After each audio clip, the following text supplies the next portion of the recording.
नमस्ते भाषा प्रेमियों और भाषाविदों। आज के इस विश्लेषण में हम एक ऐसी भाषा के डीएनए को डिकोड करने वाले हैं जो सिर्फ बातचीत का जरिया नहीं बल्कि एक पूरी संस्कृति की धड़कन है। हम बात कर रहे हैं ठेठी अंगिका की।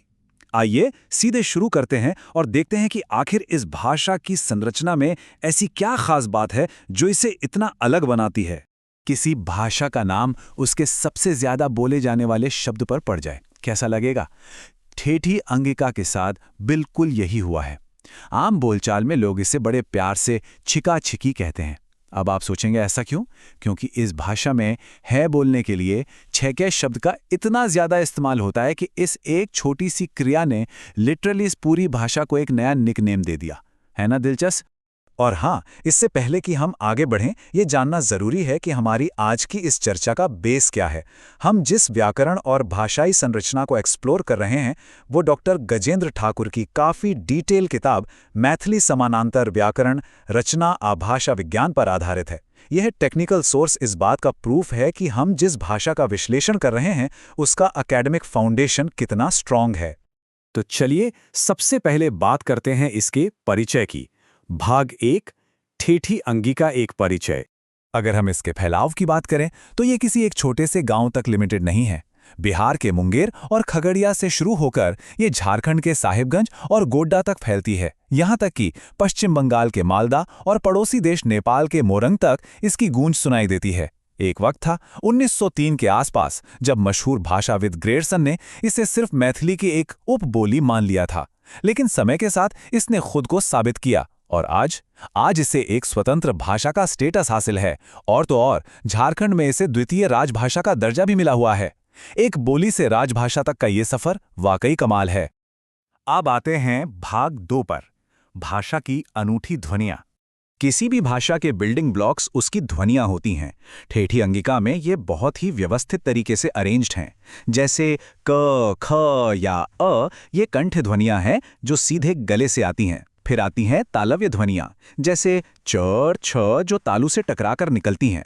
और उसके बाद प, फ जैसी ओष्ठ्य ध्वनियां, जिन्हें बोलने के लिए आपको अपने होठों का इस्तेमाल करना पड़ता है।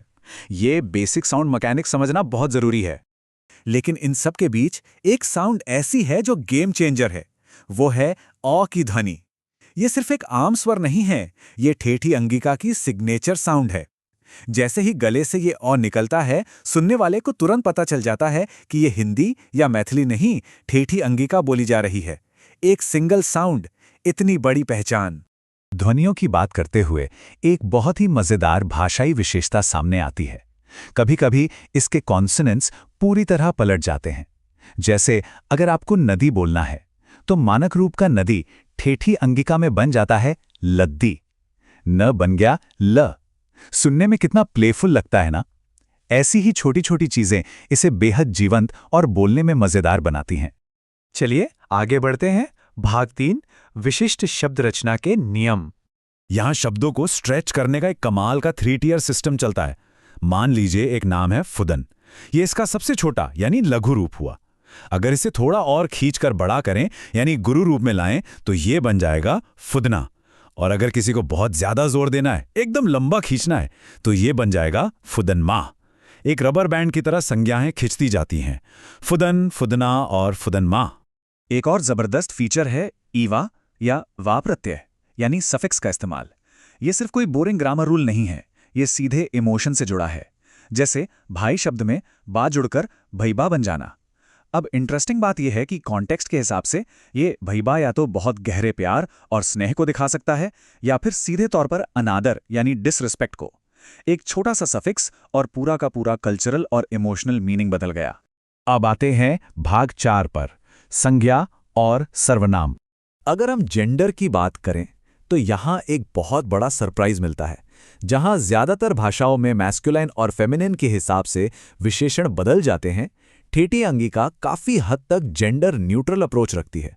ऊ आदमी अच्छा छे और ऊ औरत अच्छा छे, दोनों ही जगह अच्छा का ही प्रयोग हुआ है। ये चीज सेंटेंस स्ट्रक्चर को काफी सीमलेस और सिंपल बना देती है। और अब जरा इनके सर्वनाम देखिए। फर्स्ट पर्सन के लिए हम या हमें और सेकंड पर्सन के लिए तै या तो। यहां तक तो सब नॉर्मल लगता है, लेकिन थर्ड पर्सन प्रोनाउंस का रूल एकदम अलग है। वो पूरी तरह से फिजिकल डिस्टेंस यानी दूरी पर डिपेंड करते हैं। अगर कोई आपके पास है तो आप कहेंगे ई या ये, लेकिन अगर वो दूर है तो आप कहेंगे ऊ या हौ। सोचिए, भाषा में हमारे फिजिकल स्पेस को कितने नेचुरली बुन दिया गया है। और आखिर में बात करते हैं इस व्याकरण की जान की। भाग 5, क्रिया, व्याकरण का हृदय। वर्ब्स को इस भाषा का दिल इसलिए कहा जाता है क्योंकि वे कभी स्टैटिक नहीं होते। एक ठेठी अंगिका बोलने वाले को अपनी क्रिया लगातार एडजस्ट करनी पड़ती है। यह इस बात पर डिपेंड करता है कि बात कब हो रही है, किससे हो रही है और बोलने वाले का सुनने वाले के साथ क्या संबंध है। ये बिल्कुल एक रियल टाइम पजल सॉल्व करने जैसा है जो आपको हमेशा अलर्ट रखता है। चलिए इस पजल को एक प्रैक्टिकल एग्जाम्पल से समझते हैं। मान लीजिए रूट वर्ड है खाना। प्रेजेंट टेंस फर्स्ट पर्सन में ये होगा खाई छे, पास्ट टेंस में ये मॉफ होकर खेलिए हो जाएगा और फ्यूचर में खेबे। अब अगर हम पर्सन बदल दें, जैसे सेकंड पर्सन पास्ट टेंस तुमने खाया, तो ये अचानक से खैले बन जाता है। एक ही वर्ब टाइम और स्पीकर के हिसाब से पूरी तरह अपना रूप बदल रही है। यही इस भाषा की सबसे बड़ी खूबसूरती है। तो इस पूरे भाषाई विश्लेषण के बाद हम एक बहुत ही गहरे सवाल पर आकर रुकते हैं। ठेठी अंगिका जैसी क्षेत्रीय भाषाओं और उनके इन अनोखे ग्रामर रूल्स को बचाना आखिर इतना जरूरी क्यों है?